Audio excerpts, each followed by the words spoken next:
කොහොමද ඔයාලට අද ජනවාරි මාසේ දවසක්. ඉතින් අද දවසේ ප්ලෑන් එක තමයි යාළුවොත් එක්කලා පොඩි රවුමක් දාන්න. මේ ඉන්නේ අපේ අම්මලාගේ ගෙදර පූසා මිචි. ඉතින් මම පොඩ්ඩක් එළියට බහලා බැලුවා අද දවස වහීද කියලා. පොඩ්ඩක් වහින පාටක් තිබුණාට දවල් වෙනකොට නම් එහෙම තිබුණේ නැහැ. ඉතින් මම ටක් ගාලා ලෑස්ති වෙලා හස්බන්ඩ් එක්ක යාළුවාගේ ගෙදරට යන්න ලෑස්ති වුණා.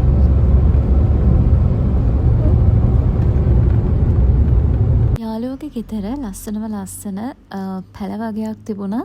ඉතින් මට හරි ආස හිතුණා මම ඒ නිසා ටක් ගාලා ඒ ටික වීඩියෝ කරගත්ත අපේ ගෙදරත් හදන්න ඕනි කියලා හිතලා.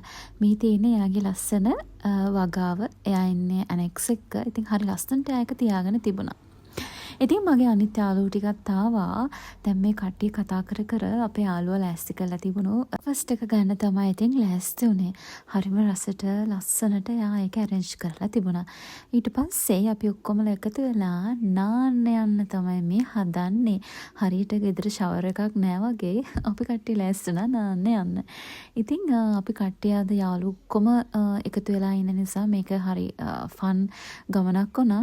ඉතින් මේ පල්ලෙහාට බෑගෙන අපි යන්නේ බස් හෝල් එකට. ඉතින් අපේ ප්‍රවාහන මාධ්‍ය අද බස් එක.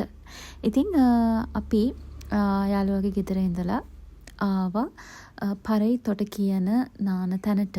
මේක තියෙන්නේ පානදුර රත්නපුර පාරේ නම්බ පාන කියන හරියෙන් තමයි බස් එකේ ඇවිල්ලා බහින්න ඕනේ. ඊට පස්සේ අපි ඇත්තටම ඇතුළට ආවා මං හිතන්නේ කිලෝමීටර් 2ක් වගේ. මෙහෙම කයියක් ගහගෙන විහිළු තහළු කර ඉතින් ඔන්න අපි යනවා අපේ නාන පොට් එක හොයාගෙන. අහලා බලන්නකෝ මගේ යාළුවා මේ කාටද කතා කරන්නේ කියලා.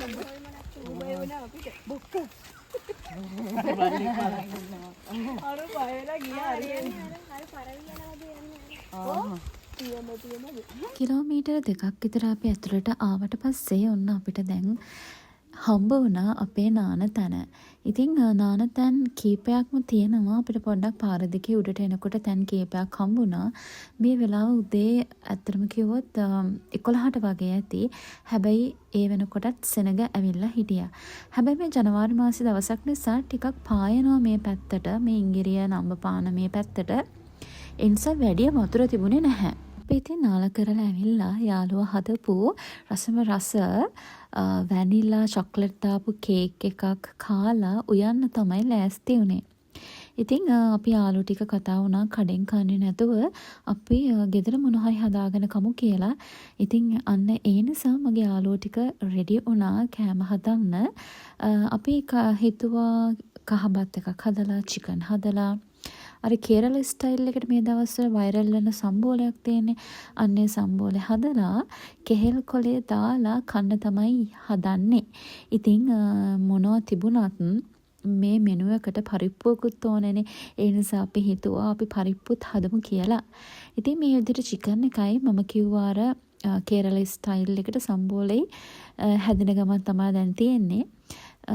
ඉතින් මගේ යාළුවෝ ටික හරි දක්ෂයි උයන්න. අපි ඒත් කතා වුණා.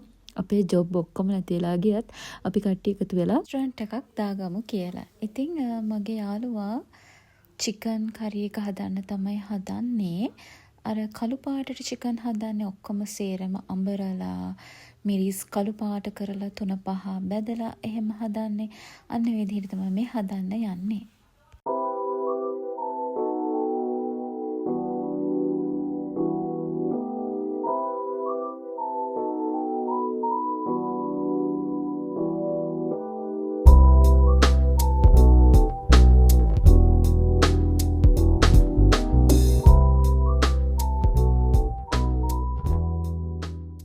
මෙන්න මේ කේරළ විදිහට හදන සම්බෝල නම් හරිම රසයි.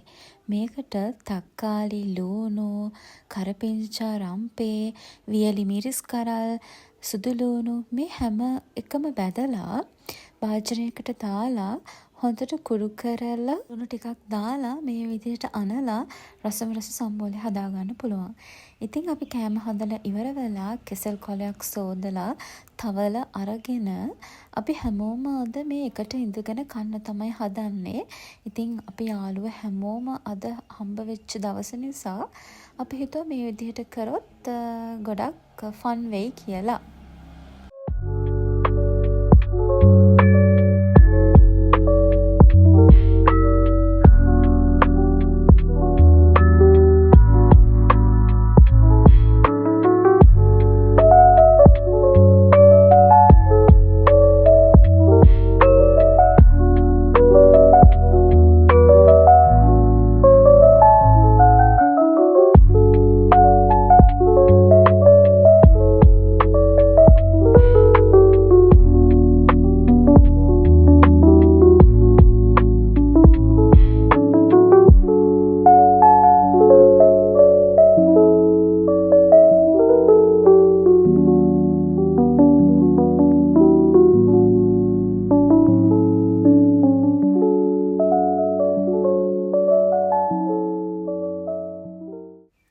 ඉතින් ඕගොල්ලොත් යාළුවොත් එක්ක මේ විදිහට නිවාඩු දවසක එකතු වුණොත් මේ වැඩේ try කරලා බලන්න.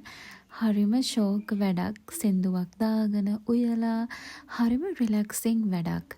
මොකද අපි දවස් 5ෙම ගොඩක් බිසි වෙනවානේ විවිධ වැඩත් එක්කලා. යාළුවෝ හැමෝම හම්බ වෙන්නෙත් නෑනේ හැමදාම.